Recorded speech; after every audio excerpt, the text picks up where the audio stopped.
Compensations in software engineering can be pretty crazy, and it's the reason you have hordes of people try to move into the software engineering space to get that fat paycheck.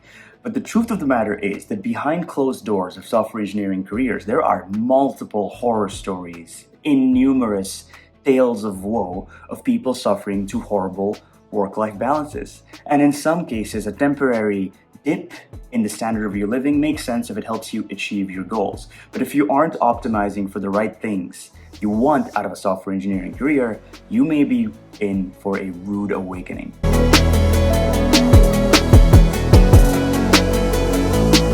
Okay, before we dive deep into the video, let's talk about the ground rules.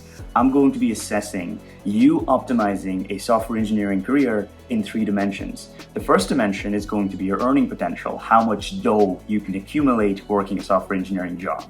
Number 2, we're going to talk about the work-life balance, which is, like the other aspect of software engineering careers that makes it very lucrative to people from all industries. And lastly, the final dimension, and this is an important one that people often ignore. It's how much you learn and the kind of work, the meaningful, whether or not the work that you're doing is going to be meaningful, the dimension of being fulfilled in whatever work you're doing. And no matter what dimension you want to optimize for, I'm not going to judge you.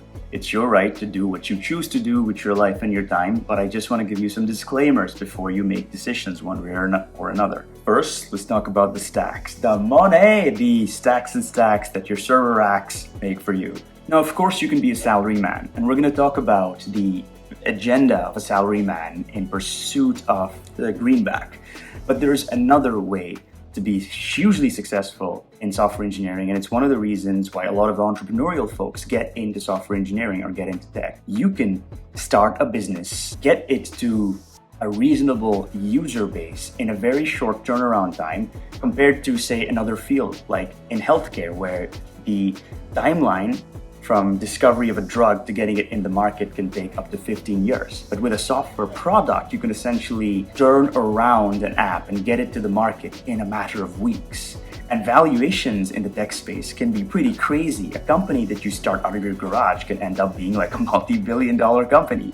So the first aspect of a high earning potential, and this is obviously the more unlikely of the aspects. This doesn't happen to everybody. You have to be insanely lucky and very talented.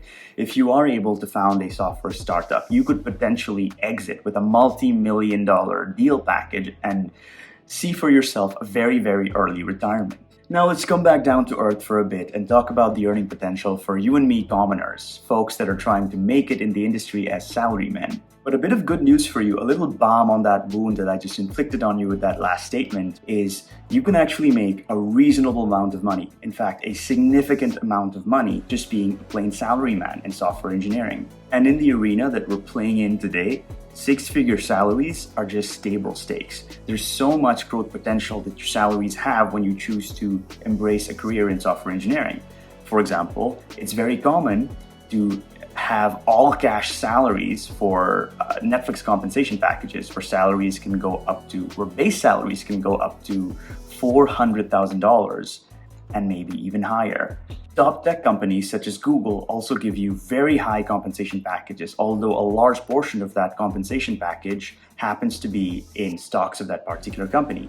If you want more details about the compensation breakdown of particular companies, check out this video that I made about breaking down compensation structures at tech companies. You have the high-flying, high-frequency trading or algorithmic trading firms, which also pay you ridiculous amounts of money in base salaries, and to top it off, they will give you ridiculous bonuses to the point that you can throw lavish parties at your New York penthouse apartment and still come back to work on a Sunday afternoon, because that's just the kind of work-life balance they expect of you. Work-life balance is one of the other reasons people find a career in tech so lucrative, because after all, you're going to be working at a computer, and if that computer is connected to the internet, despite what all the other companies are telling you with their return to office policies and them forcing you to work at their company offices for 3 days a week, you can get your software engineering job done completely remotely from at home. And some companies like Airbnb are going remote first, not just remote first, but they're going remote from anywhere, which means you can work from any foreign country,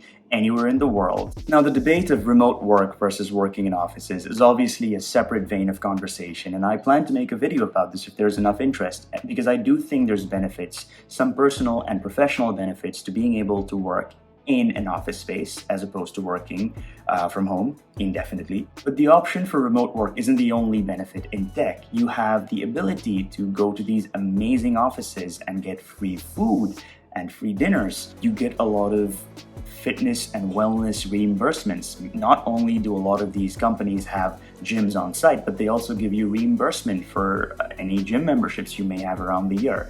But the most important thing that I want to call out is that some of these companies actually take really good care of their employees' health, and they're not micromanaging their employees. But if we cross over this line in sand to the dark side of work-life balance, we can talk about some of the case studies in high-frequency trading firms where you're expected to be working from 9 a.m. to 9 p.m. Monday to Monday, sort of the motto is, then you're expected to be available 24/7. And the work culture in a lot of these tech companies can be hyper meritocratic and hyper performance driven, to the point that if you don't deliver results, or even if you deliver results and they don't meet the very, very high bar of expectations, you're essentially going to be laid off, or you're going to be put on a performance improvement program. And having that loom over your shoulders as you're doing your work, as you're carrying on day to day, can be very stressful and can be very draining. Okay, now let's talk about the final dimension that you could be optimizing for, and it's the dimension, full disclaimer, that doesn't get as much love as it should be getting, but it is a dimension that you need to pay attention to when you're trying to maximize fulfillment and meaning that you find in your work. And this final dimension is optimizing how fulfilling you find the work, how involved or how autonomous you can be when you're doing whatever work you're assigned, and how much meaningful you find the work that it is you're doing. Because truth be told, there are positions in big tech companies where all you really do is make small tweaks on how you do content, UI design, the buttons around the building, and you get paid obscene amounts of money doing what you say you want to get a software developer role, an exciting product that you know you deliver, that you build mostly right, and features that hundreds of thousands of users are going to be using. Or maybe you're writing features that only cater to the needs of one small school or one small community. But at the end of the day, the point I'm trying to get across is if you don't find meaning in the work you're doing, you may feel like you've hit a dead end. And the pursuit of fulfillment along this dimension will lead you to seek out working for nonprofits or very mission-driven small startups that are catering to the needs of underprivileged, underserved community. You may find a lot of fulfillment in this endeavor, but what you may be missing out on are crazy stock options or life-based values. And that's all, folks. I hope that got clear to your mind, spinning over